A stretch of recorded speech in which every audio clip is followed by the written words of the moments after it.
What the chemical spill taught us is that water is extremely valuable, and we just often take it for granted. And that was really the start. You know, we were live on the air when it happened, and it just snowballed from there. It was clear almost immediately that no one was prepared for something like that to happen.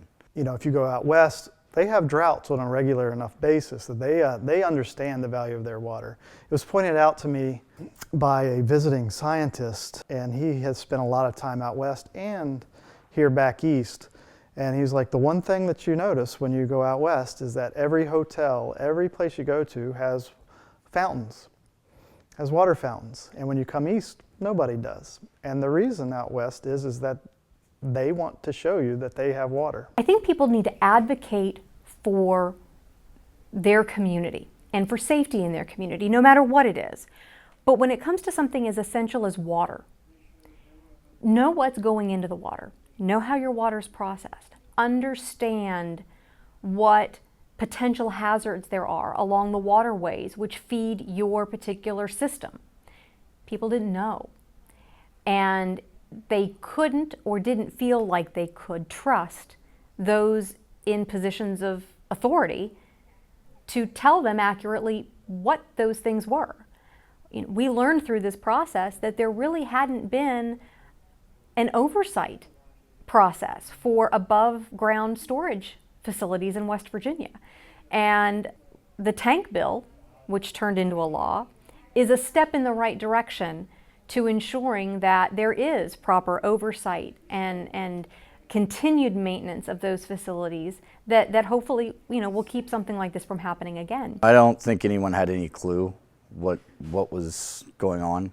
We just knew that there was a leak at Freedom and that residents weren't supposed to use water at all. Of course, having reported this and living in Charleston, we were just as affected as anyone else. So the first 3 days after the spill, people were coming to work unshowered, basically cleaning up as best you could with like baby wipes or whatever towels you had laying around that you could clean yourself with. This was not handled well, in my opinion, at multiple levels.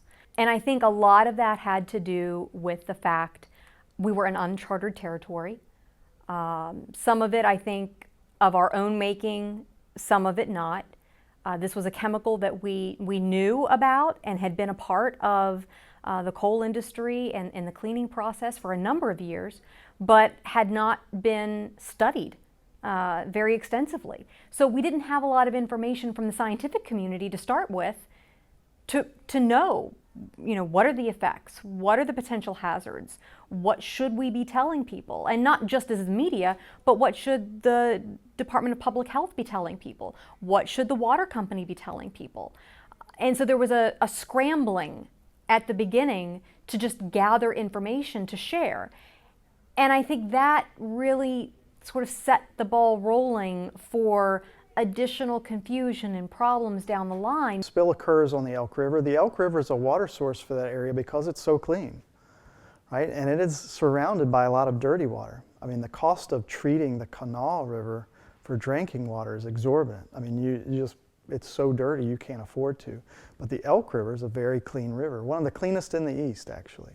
And so you see how dependent then we have become as a state on our few really clean, productive water sources like the Elk River. And as we lose rivers and their value of drinking water and become dependent on very few, then we become very susceptible to something that would seem like to be a localized event. And instead, that localized event, you know, it touched a third of the state, you know, the residents. So there's a lesson in that. It's impossible to imagine what that situation would have been like without social media.